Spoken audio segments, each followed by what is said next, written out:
On June 23rd, the New York 12 Democratic primary became the site of a very expensive political experiment, threatening to bury a small ballot box.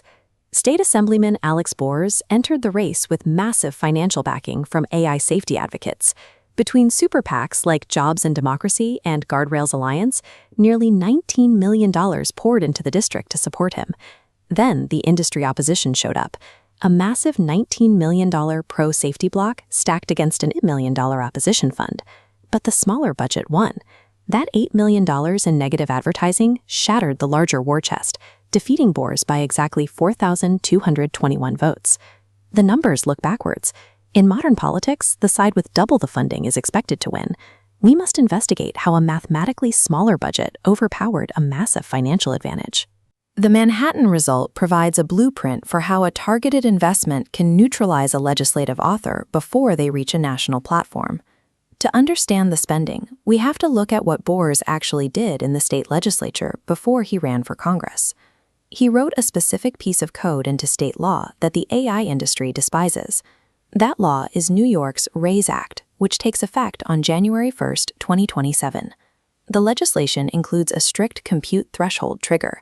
If a model crosses a $100 million processing threshold and causes an incident, a 72-hour public disclosure clock starts.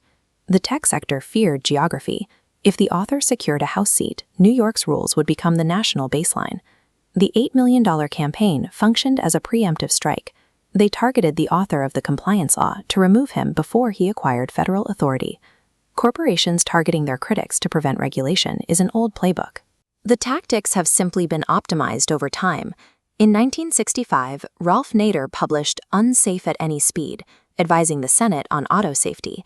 General Motors responded by hiring private investigators to follow him, hoping to dig up personal dirt and discredit his push for regulation.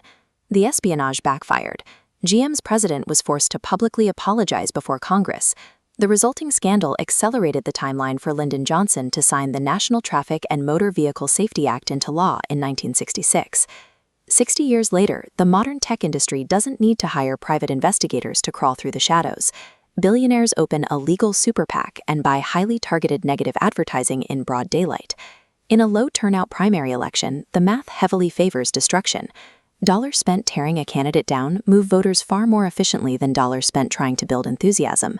A post-spend works. By using independent expenditures, the tech sector achieved the exact political elimination of a messenger that GM attempted in 1966. Because they did it legally and transparently on FEC pilings, nobody had to apologize to Congress. The New York 12 results establish a clear precedent for the rest of the country. Right now, a wave of AI legislation is in motion.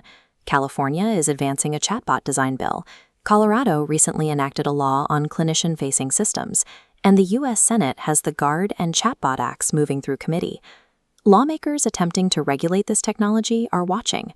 Put your name on an AI safety bill, and you're immediately placed on the industry's target map. The signal is public.